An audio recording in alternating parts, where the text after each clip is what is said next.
সেই নবীকে গালিগালাজ করা হচ্ছে, সেই নবীকে নিয়ে তুচ্ছতাচ্ছিল্য করা হচ্ছে, সেই নবীকে নিয়ে অপমান করা হচ্ছে, তার জন্য আইন নেই।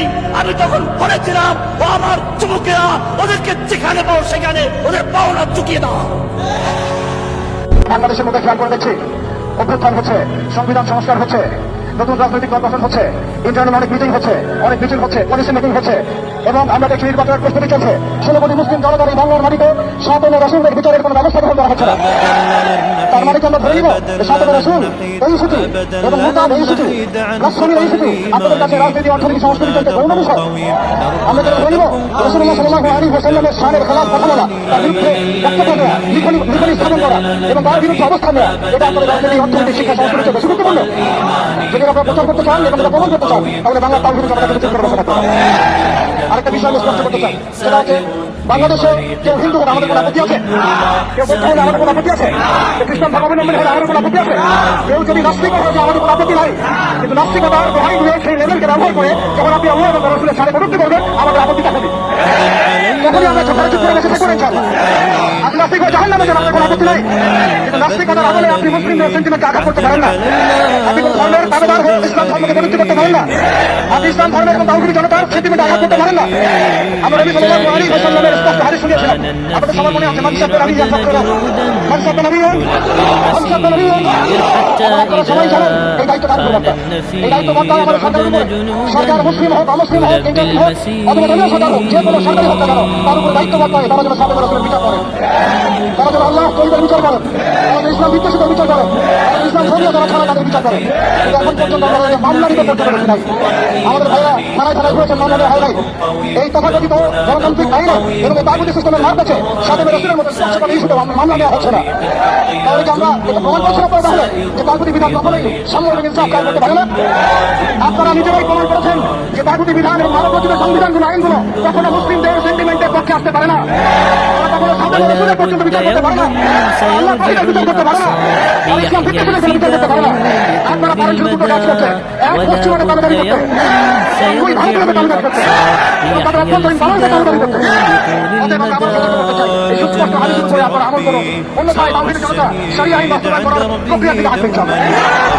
ইয়া খিলাফত ইয়া শাহাদাত, খিলাফত না হয় শাহাদাত, খিলাফত না হয় শাহাদাত। আমাদের তাওহীদের জনতা আমি অল্প করার চেষ্টা করব।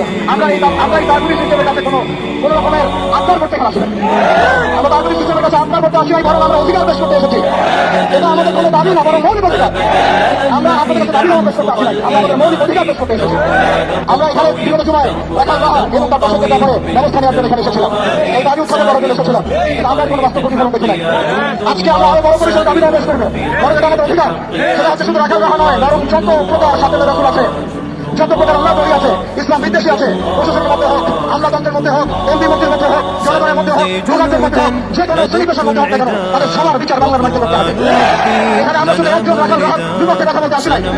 আমরা রাখাল রাহার যত রকম দোষর আছে, তাদের আছে, সবার বিরুদ্ধে আমাদের অবস্থান স্পষ্ট করতে এসেছি। দ্বিতীয় কথা হচ্ছে, এই সিস্টেম প্রণয়ন করতে হবে এমন ভাবে যাতে আন্তর্জাতিক বিচার ব্যবস্থাকে পর্যালোচনা করে এমন একটা প্রস্তাবী আইন বাংলাদেশে প্রণয়ন করা হয়, যাতে এই বিষয়গুলো বিচার হয়। ভবিষ্যতে বাংলাদেশের মাটিতে কেউ আল্লাহ এবং তার রাসূলকে কটূক্তি করার সাহস না পায়।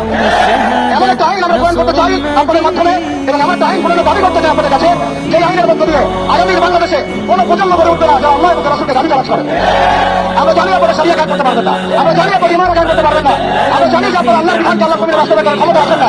কিন্তু অন্তত স্বাধীনদের বিচারের আইনটা বাস্তবায়ন করে নিজেদের ঈমান এবং মুসলিমত্বের দ্রুততম পরিচয়টুকু দেন, নিজেদের ঈমান এবং মুসলিমত্বের ন্যূনতম পরিচয়টুকু আপনারা প্রদান করেন। আমরা শেষ কথা বলছি এটাই, যে আমাদের সরকার এদের বিরুদ্ধে আমাদের অবস্থান নয়, আমাদের প্রশাসন তাদের বিরুদ্ধে আমাদের অবস্থান নয়, আমাদের জনগণ তাদের বিরুদ্ধে আমাদের অবস্থান নয়। আমরা আজকে চাইলে এখানে কোটি মানুষ সমাবেশ করতে পারতাম। আমরা আমাদের দেশ বুঝি, আমরা জিওপলিটিক্স বুঝি, আমরা দেশের অভ্যন্তরীণ বিশৃঙ্খলাগুলো বুঝি, কিন্তু আমরা সাথে রাসূলের ইস্যু থেকে চুপ থাকবো না। যতদিন পর্যন্ত আপনারা এটা বাস্তবায়ন করবেন না, ততদিন পর্যন্ত বাংলা তাওহীদের জনতা ঘরে কখনোই চুপ করে বসে থাকবেন। অতএব আমরা সরকারকে অনুরোধ করতে চাই, আমাদের নবী আপনার নবী, আমাদের আল্লাহ আপনার আল্লাহ। প্রশাসনকে বলতে চাই, আমাদের নবী আপনার নবী, আমাদের আল্লাহ আপনার আল্লাহ। আমরা জনগণকে বলতে চাই, আমাদের আল্লাহ আপনার আল্লাহ, আমাদের নবী আপনার নবী। এটা কোনো সাম্প্রদায়িক আন্দোলন নয়, এটা কোনো সাম্প্রদায়িক আন্দোলন নয়, এটা একটা জাতীয় আন্দোলন, এটা একটা জাতীয় আন্দোলন। মানুষের করে নিয়ে মানুষের করে নিয়ে মানুষের করে নিয়ে আলহামদুলিল্লাহ রাব্বিল আলামিন। আসসালামু আলাইকুম ওয়া রাহমাতুল্লাহি ওয়া বারাকাতুহু। যদি আল্লাহ তার হাবিব সাল্লাল্লাহু আলাইহি সাল্লামের বিরুদ্ধে বেয়াদবি করে যারা নাস্তিকদের মধ্যে, সেটা যদি বাক স্বাধীনতা হয়, তাদের কল্লা কেটে দেবে, তা আমাদের হাতে স্বাধীনতা। আপনিও তো রসুলকে ভালোবাসেন, আমিও রসুলকে ভালোবাসি। যে রসুলকে গালি দিবে তার মোকাবেলায় দিন মুসলমান মুসলিম উম্মাহ উলামায়ে কেরামের হকপন্থী উলামায়ে কেরাম তাদের দায়িত্ব উম্মতকে তার শাস্তি হিসেবে স্পষ্ট করে দেওয়া। রসুলকে গালি দিবে কে? যে তার বিধান মান সাব্বা নাবিয়ান ফাকতুলুহু, সে দুনিয়াতে থাকার অধিকার হারাবে। এটাই শরীয়তের বিধান। আমাদের নবী সাল্লাল্লাহু আলাইহি ওয়াসাল্লাম আমাদের ঈমান, নবী সাল্লাল্লাহু আলাইহি ওয়াসাল্লাম আমাদের গায়রত, নবী সাল্লাল্লাহু আলাইহি ওয়াসাল্লাম আমাদের রাসূল। রাসূলুল্লাহ সাল্লাল্লাহু আলাইহি ওয়াসাল্লামের বিরুদ্ধে দাঁড়াবে, সে যদি আমার বাপ হয় আমি তাকে কতল করে ফেলব। এখানে চলবে না। তোমরা কোনদিন রামকে নিয়ে কথা বলো নাই, তোমরা কোনদিন কৃষ্ণকে নিয়ে কথা বলো নাই, তোমরা নরেন্দ্র মোদীর বিরুদ্ধে কথা বলো নাই।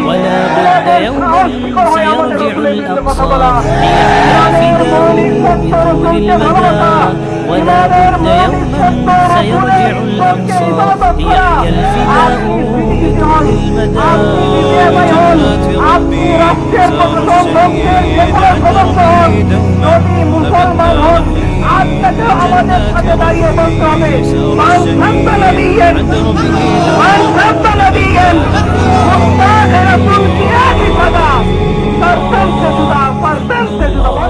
أبدا لن نحيد، أبدا لن نحيد، أبدا لن نحيد عن خطى الإيمان. دربنا درب قويم، دربنا درب قويم بالهدى القرآن.